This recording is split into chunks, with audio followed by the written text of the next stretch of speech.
बघा बघा आता हेच दिवस बघायचे बाकी राहिले होते. अरे अरे बघा तरी कसे दिसतायत सगळेच्या सगळे. भीम असून सुद्धा जे नाही बघायचं ते बी बघावं लागतं.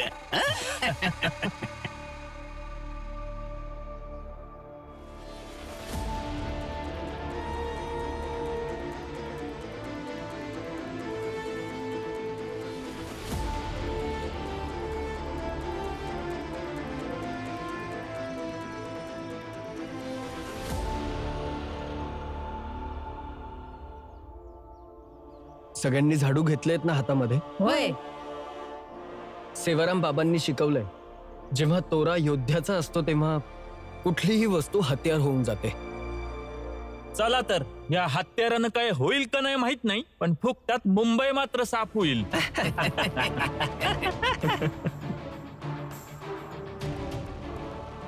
आता जे साफ व्हायचंय ते होईल. चल भीम. थांबा काकू, दीपकला येऊ द्यात मग निघूया. दीपक, दीपक. मी इकडे आहे भीम दादा.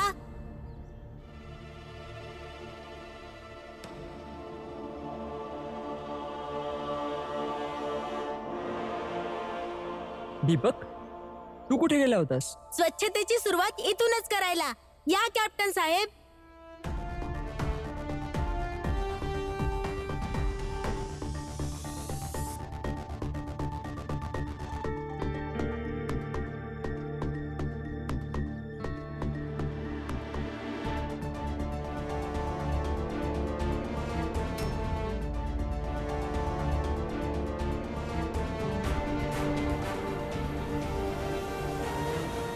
कॅप्टन साहेब, काल रात्री माझे बाबा मला धमकावत होते की ते माझ्या आईला मारून टाकतील.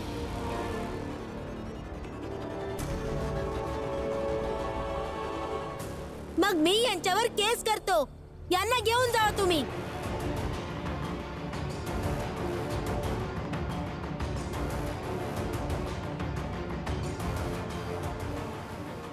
दीपक, तू तुझ्या बापावर केस केलीस? हो बाबा, तुमच्या डोक्यातले विचार दूर करणं गरजेचं आहे आणि तेव्हाच तर झाडूला खरं शस्त्र बनवण्याचा अर्थ येईल.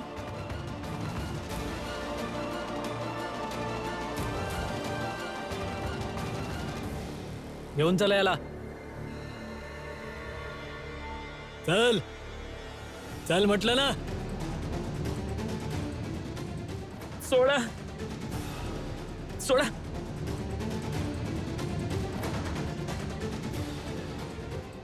शोभा, अरे थांबव पोलिसांना, थांबव.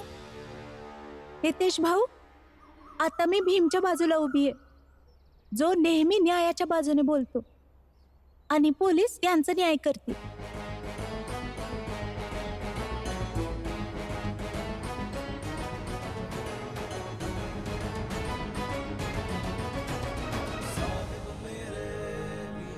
भीमदादा, निघूया. चला सगळेजण.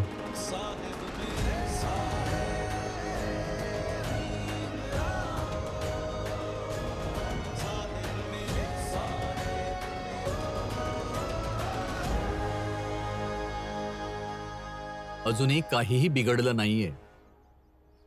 भीमरावाला नोकरी द्या, नाहीतर झाडूच्या क्रांतीने तुम्हा सगळ्यांची सर्व घाण साफ केली जाईल.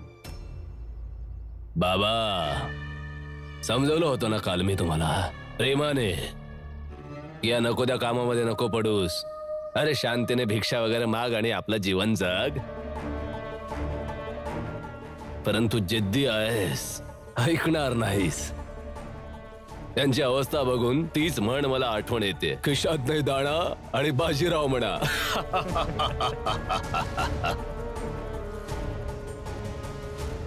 मोठे मोठे महारथी आले आणि निघून गेले. चला बघूया काय करतोस ते. त्यांचं समर्थन करतोस ना तू. भीमराव खूप प्रयत्न केलेत त्याने नोकरी मिळवण्याचे, परंतु काहीच करू शकला नाही. चला तू सुद्धा प्रयत्न करून बघ, बघूया काय करू शकतोस. आणि राहिला मुद्दा या झाडूने घाण स्वच्छ करण्याचा, तर घाण नाही प्रतिष्ठित आहोत आम्ही. अरे उच्च जातीचे लोक आहोत, त्या समाजाची शान, मुकुट आहोत. अरे बाबा, घाण मुकुटाने नाही, पायाने स्वच्छ केली जात असते. माझी गोष्ट तुझ्या डोक्यात साठवून ठेव. जेव्हा पण या समाजातून घाण स्वच्छ करण्याची वेळ येणार, सगळ्यात आधी तू ज्याचं समर्थन करतोयस ना, तो आणि तुला स्वच्छ केले जाईल. पाहत राहा आणि अनुभव घेत राहा. काय काय साफ होतं आणि काय काय साफ केलं जातं. कोणाचा मुकुट वाचतो आणि कोण आपल्या हातांनी इतिहास लिहितो.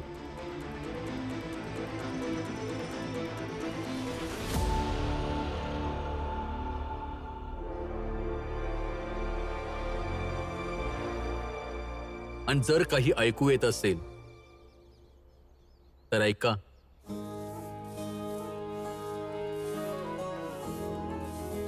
काही ऐकू येतंय? काय ऐकलं का तुम्ही? हा, काय बोलतोस बाबा? हा, काय ऐकायला येत आहे? काहीच नाही. ते पहा.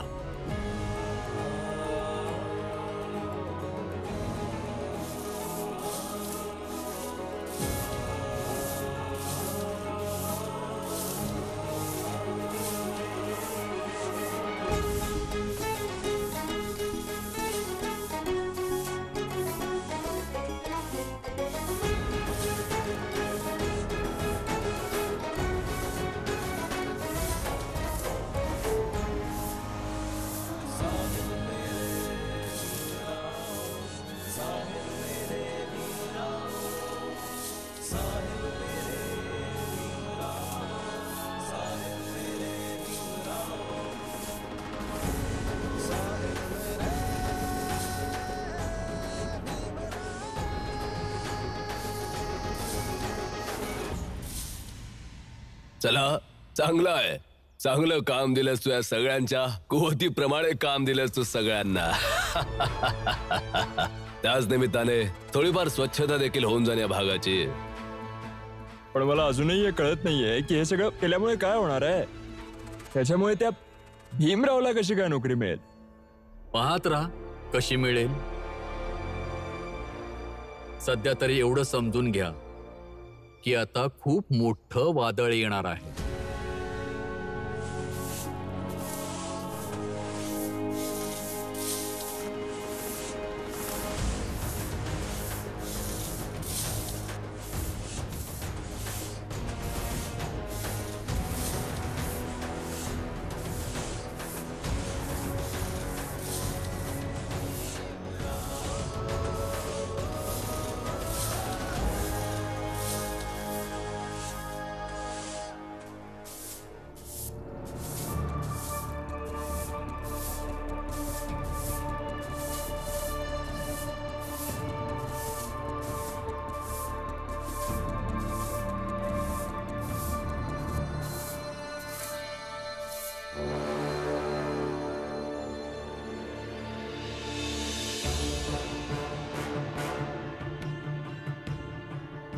प्रत्येक वेळी तो माझ्या समोर जिंकून जातो आणि प्रत्येक वेळी मी त्याच्या समोर हरून उभी राहते अशी.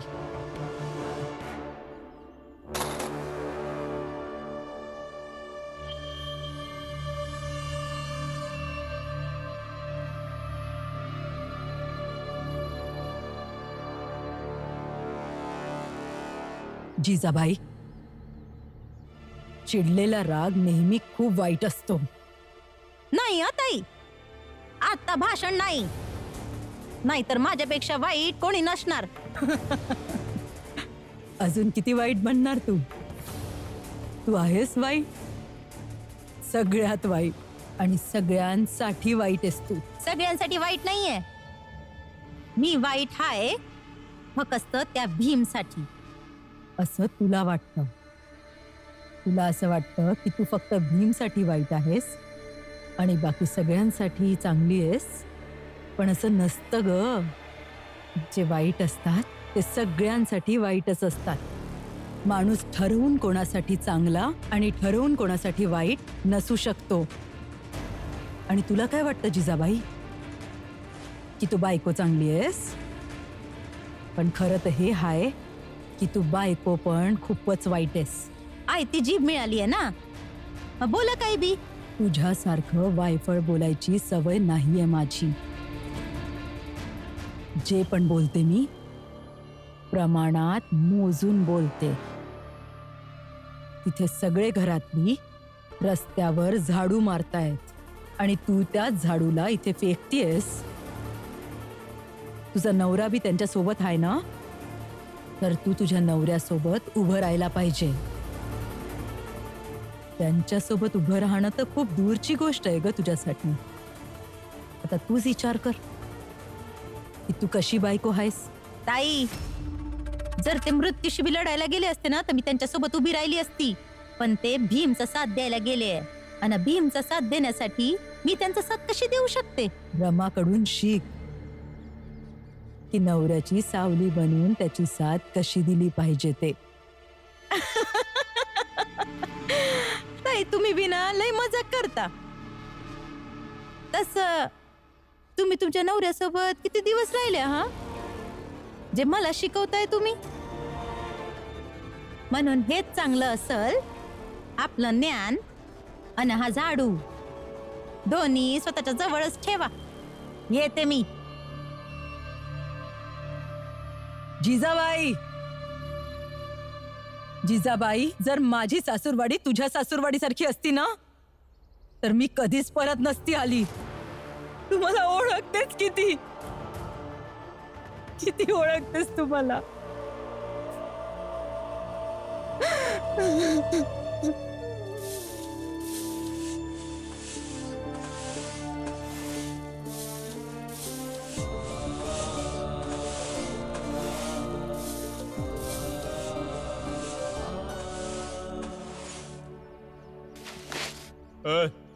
हे पण घेऊन टाका.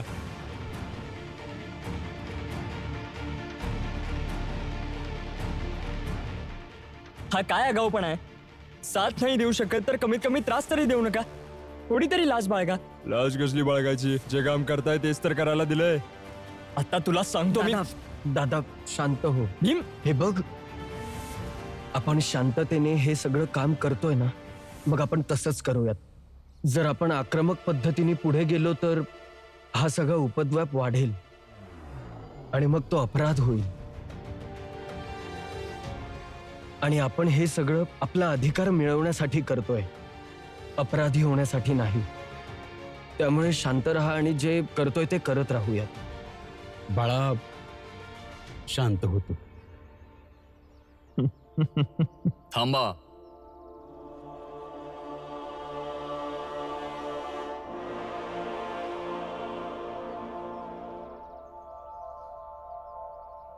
एक भ्रम आहे जो दूर करून टाकतो. सफाईवाले किती मेहनतीने काम करतात, परंतु त्यांनी दुनिया साफ होत नाही. ही दुनिया तेव्हा साफ होईल जेव्हा कचरा टाकणारा समजदार असेल.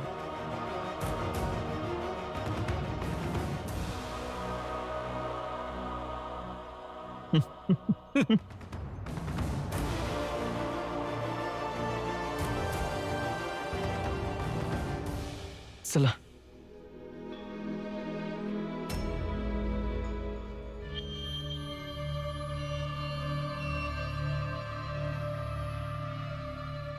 नमस्कार साहेब.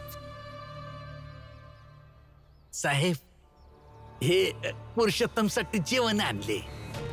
ते तुमची परवानगी असेल तर देऊ? द्या जेवण. तसं पण पुरुषोत्तमचा अपराध एवढाही मोठा नाहीये की त्याला फाशीची शिक्षा मिळेल. द्या.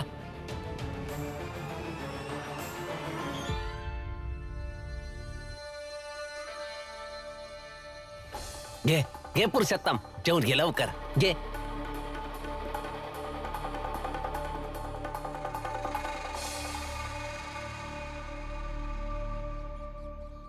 साहेब, तुम्ही लोकांनी मिळून जर भीमरावाला नाही थांबवलं तर तुमचंच काम अवघड होईल.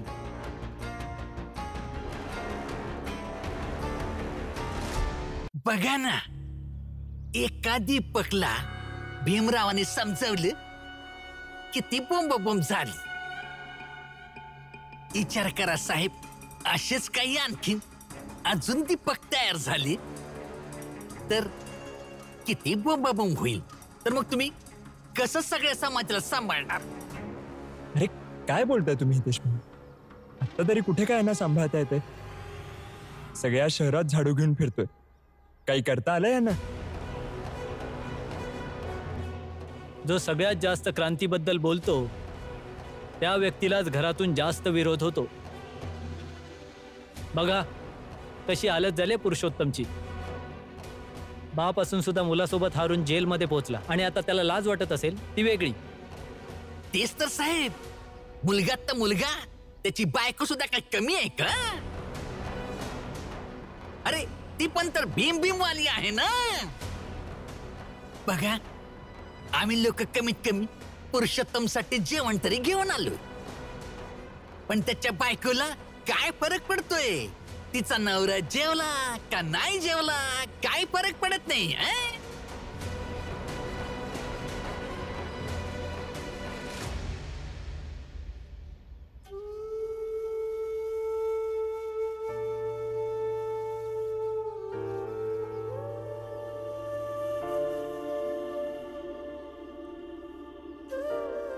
आई, काय झालं आई? खा ना. बाळा तू जेव, मला भूक नाहीये. बाबांचा विचार करताय ना?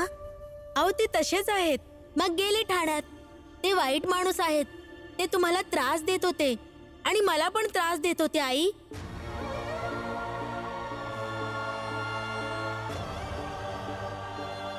अरे आई, तुम्ही रडताय कशाला? त्या माणसासाठी, खरंच त्या विचित्र माणसासाठी. दीपक,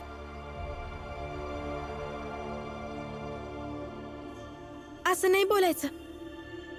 रमाताई, समजवा आईंना, ते त्या माणसासाठी रडतायत. नवरा आहेत ते त्यांचे. आणि का बाईचं मन व्यक्तीची चांगली वाईट बाजू बाजूला ठेवते, त्यांच्या नात्यापासून समज वेगळं ठेवते. आणि नवरा कसा बी असला तरी तो नवराच असतो ना.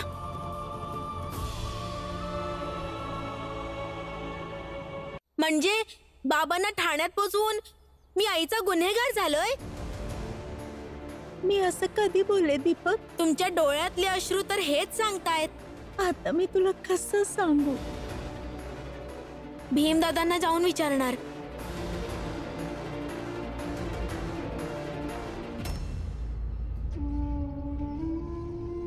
काकी,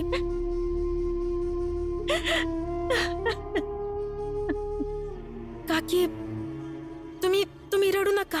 तुम्ही शांत व्हा बघू आणि हे जेवून घ्या. आणि काळजी नका करू. जोखू काका, जनार्दन काका, हितेश काका ते त्यांच्यासाठी जेवण घेऊन गेले असतील. रमा, मला माहितीये ती लोक गेलेच असतील, त्यांना अजून बिघडवायला. पण मला वाईट त्या गोष्टीचं वाटतंय की ह्या लोकांना कळत कसं नाही की आम्ही बायका त्यांच्यावर किती प्रेम करतो. ते आमच्यासाठी आमचं सगळं ईश्वर, आमचे नवरेच तर असतात आणि हे नवरे आम्हाला त्यांच्या ईश्वर असंच कुठल्या तरी कोपऱ्यात गपचूप पडून राहायला सांगतात. बस असं का होतं रमा?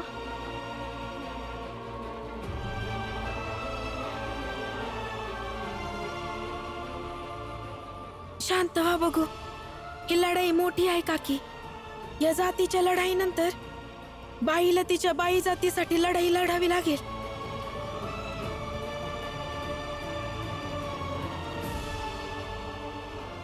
आणि याच्यासाठी ताकद तर पाहिजे ना.